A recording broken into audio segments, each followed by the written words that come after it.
नमस्कार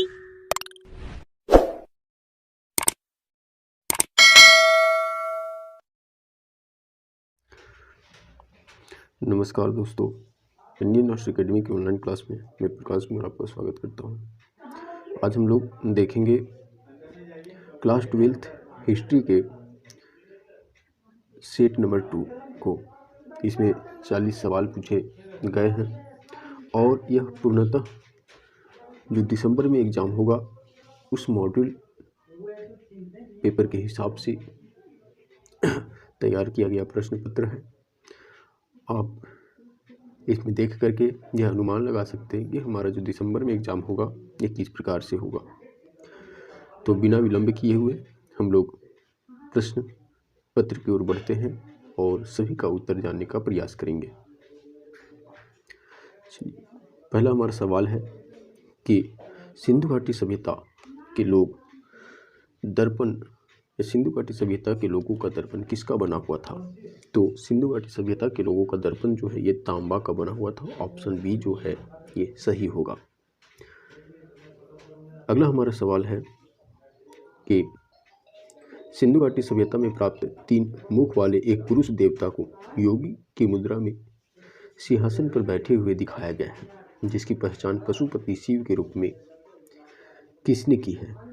तो कहता है कि जो सिंधु घाटी सभ्यता में जो योगी की मुद्रा में सिंहासन पर बैठा हुआ जो पुरुष देवता को दिखाया गया है, इसकी पहचान पशुपति शिव के रूप में किया गया है। तो यह पशुपति शिव के रूप में इसका जो पहचान है वह किसने किया है। तो इसका पहचान ऑप्शन ए में आपको दिख रहा होगा, जॉन मार्शल के द्वारा किया गया था। ऑप्शन ए इसका सही होगा, जॉन मार्शल। अगला हमारा सवाल है कि हड़प्पा सभ्यता का सबसे बड़ा नगर कौन था। देखिए, हड़प्पा सभ्यता का सबसे बड़ा नगर जो था ये राखीगढ़ी था, राखीगढ़ी। परंतु यदि राखीगढ़ी न रहे तो मोहनजोदड़ो में सही किया जा सकता है। परंतु वर्तमान समय में हम कह सकते हैं कि सबसे बड़ा जो स्थान था, सबसे बड़ा जो नगर था वो राखीगढ़ी है। चलिए आगे हम लोग सवाल की ओर बढ़ते हैं। सिंधु घाटी सभ्यता में हल के प्रमाण किस स्थान से प्राप्त हुए हैं। देखिए, यहाँ 2 सवाल हो सकता है, एक हल का साक्ष्य और दूसरा जुते हुए खेत का साक्ष्य। दोनों अलग अलग चीज़ है। तो हल का जो साक्ष्य है वह हड़प्पा से प्राप्त हुआ है, जबकि हड़प्पा से प्राप्त हुआ है हल का साक्ष्य। परंतु सिर्फ ये रहे कि जुते हुए खेत का साक्ष्य कहाँ से प्राप्त हुआ है। तो जुते हुए खेत फिर जो है ये कालीबंगा से प्राप्त हुआ है। चलिए अगला सवाल हम देखते हैं कि हड़प्पा और मोहनजोदड़ो के बीच की दूरी कितनी है। तो हड़प्पा और मोहनजोदड़ो के बीच की दूरी जो है ये 483 किलोमीटर है।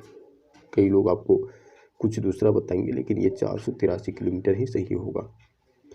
अगला हमारा सवाल है, सिंधु घाटी की जुड़वा राजधानी थी। सिंधु घाटी सभ्यता की जो जुड़वा राजधानी है ये हड़प्पा और मोहनजोदड़ो है। ये जैक 2016 में भी ये सवाल पूछा गया है। जैक 2016 में भी ये सवाल पूछा गया है। डायरेक्टली यहाँ से सवाल आया था और हम लोग देख सकते हैं ये जैक 2016 में सवाल पूछा गया है। चलिए आगे हम लोग बात करेंगे कि निम्नलिखित में से किस पदार्थ का उपयोग हड़प्पा काल की मुद्राओं के निर्माण में मुख्य रूप से किया गया था। तो हड़प्पा सभ्यता में जो है मुद्राओं का निर्माण में मुख्य रूप से सेल खड़ी का प्रयोग किया गया है। सेल खड़ी, देखिए ऑप्शन ये इसका सही होगा। चलिए अगला हम लोग सवाल देखते हैं कि सिंधु घाटी सभ्यता का प्रशासन किस प्रकार का था। तो प्रशासन का कोई साक्ष्य प्राप्त नहीं हुआ है। इस प्रकार से कई विद्वान राजतंत्र को मानते हैं, कोई विद्वान लोकतंत्र को मानते हैं, कई विद्वान जो है नगर पालिका को मानते हैं, परंतु साक्ष्य जो है कंप्लीटली साक्ष्य प्राप्त नहीं हुआ है। इसलिए इसका ऑप्शन डी सही होगा, मतलब इनमें से कोई नहीं। चलिए अगला हमारा सवाल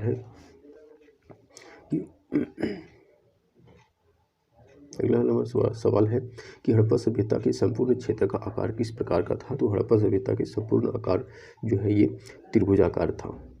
ऑप्शन सी सही होगा, त्रिभुजाकार था। इस प्रकार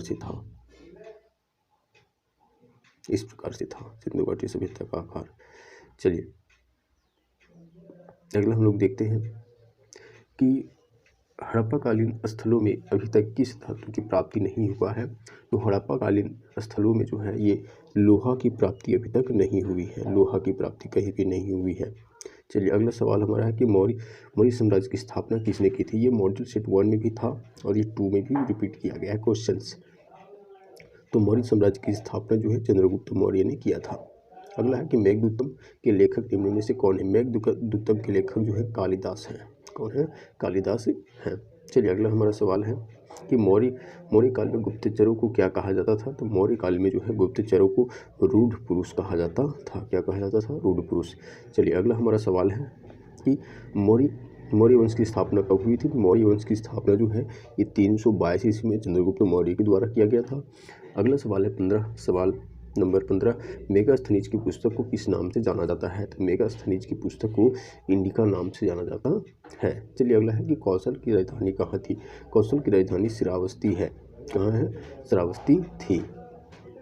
चलिए अगला हमारा सवाल है कि कलिंग का युद्ध कब हुआ था? तो कलिंग का युद्ध जो है ये अशोक के द्वारा लड़ा गया था 261 ईस्वी पूर्व में। अगला सवाल हमारा है कि भारत में सर्वप्रथम सोने के सिक्के जारी करने वाला शासक कौन थे? तो सोना का सिक्का सबसे पहले जो है जारी करने वाला शासक भारत में जो है हिंद यूनानी थे। मथुरा किसकी राजधानी थी? तो मथुरा जो है ये सूरसेन की राजधानी थी। विमान अगला सवाल की ओर हम लोग बढ़ते हैं। सवाल नंबर 20 है, विमान मंदिर के किस भाग को कहा जाता है? विमान जो है ये मंदिर के प्रवेश द्वार को कहा जाता है। अगला सवाल है, बुद्ध दर्शन किसमें संकलित था? तो बुद्ध दर्शन जो है ये सूत पिटक, विनय पिटक और अभिधम पिटक तीनों में संकलित था। तो इसका आंसर डी हो जाएगा, इनमें से सभी। चलिए अगला सवाल है क्वेश्चन नंबर 22। देखिए, भगवान बुद्ध का जन्म किस देश में हुआ था? तो भगवान बुद्ध का जन्म जो है ये नेपाल में हुआ था। नेपाल में, ऑप्शन बी सही होगा। अगला है, महावीर की मृत्यु कहाँ हुई थी? तो महावीर की जो मृत्यु है ये पावापुरी में हुई थी। ऑप्शन सी सही होगा। अगला है, त्रिरत्न सिद्धांत सम्यक ज्ञान, सम्यक दर्शन, सम्यक आचरण किस धर्म की महिमा है? तो यह जो है जैन धर्म की महिमा है, मतलब ऑप्शन ये सही होगा। अगला हमारा सवाल है,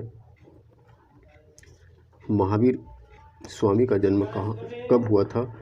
तो महावीर स्वामी का जन्म जो है ये 540 ईस्वी पूर्व में हुआ था, मतलब ऑप्शन जो है ये ऑप्शन ये सही होगा, 540 ईसा पूर्व। अगला है क्वेश्चन नंबर 26। देखिए कि महात्मा बुद्ध के प्रिय शिष्य कौन था? तो महात्मा बुद्ध के प्रिय शिष्य 5 थे, जिसमें से एक आनंद भी था, जो आनंद का ऑप्शन में दिया हुआ है। चलिए अगला सवाल हमारा है कि जैन परंपरा के अनुसार प्रथम तीर्थंकर कौन थे? तो जैन परंपरा के अनुसार प्रथम तीर्थंकर ऋषभदेव थे। चलिए अब आगे हम लोग देखते हैं क्वेश्चन नंबर 28 को कि जैन धर्म के अंतिम एवं 24वें तीर्थंकर कौन थे? तो जैन धर्म के अंतिम एवं 24वें तीर्थंकर वर्धमान महावीर थे।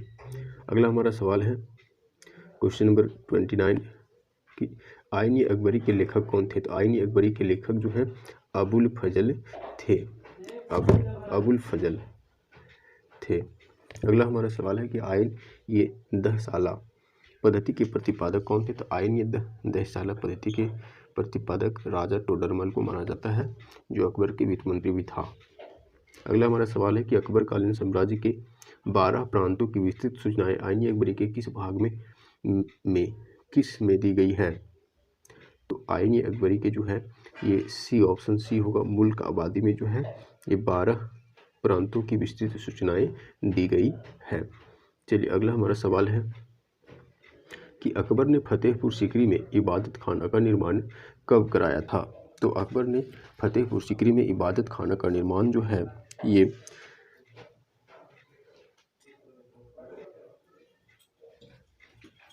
1575 ईस्वी को करवाया था। ऑप्शन बी सही होगा, 1575 ईस्वी। अगला है कि बाबर द्वारा रचित तुजुक बाबरी बाबरनामा किस भाषा में लिखा गया है? तो बाबरनामा जो है ये तुर्की भाषा में लिखा गया है। ऑप्शन सी सही होगा। बादशाह नामा के रचयिता कौन थे? बादशाह नामा के रचयिता जो है ये अबुल हमीद लाहौरी हैं। ऑप्शन बी सही होगा। अगला सवाल है हमारा, अकबर का जन्म 1542 ईस्वी में किस स्थान पर हुआ था? तो अकबर का जन्म जो है ये 1542 ईस्वी को, मतलब 1542 ईस्वी को किस स्थान पर हुआ? तो अमरकोट में हुआ था, अमरकोट में हुआ था। अकबर का वित्त मंत्री कौन था? तो अकबर का जो वित्त मंत्री है ये टोडरमल था। अकबर का वित्त मंत्री टोडरमल था, टोडरमल। अगला है कि कृष्णदेवराय किस वंश से संबंधित थे? तो कृष्णदेवराय तुलु वंश से संबंधित थे। अगला सवाल है हमारा कि विजयनगर साम्राज्य का सर्वश्रेष्ठ शासक कौन था? तो विजयनगर साम्राज्य का सर्वश्रेष्ठ शासक जो कोई था तो वो था कृष्णदेवराय, कृष्णदेवराय। अगला बहमनी साम्राज्य की स्थापना कब हुई थी? तो बहमनी साम्राज्य की स्थापना 1347 ईस्वी में हुआ था। चलिए अगला हमारा सवाल है क्वेश्चन नंबर 40 से सबसे लास्ट है कि यूनेस्को ने हम्पी को विश्व पुरातत्व स्थल कब घोषित किया था? तो यूनेस्को ने जो है ये हम्पी को विश्व पुरातत्व स्थल जो है 1986 ईस्वी में घोषित किया था, 1940 ईस्वी में घोषित किया था, 1940 में। चलिए ये कंप्लीट हो गया। बहमनी साम्राज्य जो था एक मुस्लिम शासक वंश था। इस प्रकार से आप देख सकते हैं कि कम्प्लीटली ये जो है मॉड्यूल सेट 2 कंप्लीट हो गया है। यदि आपको इसमें कहीं भी दिक्कत है तो आप हमें कमेंट करें, मैं आपको इसका जवाब फिर से बताऊंगा। धन्यवाद।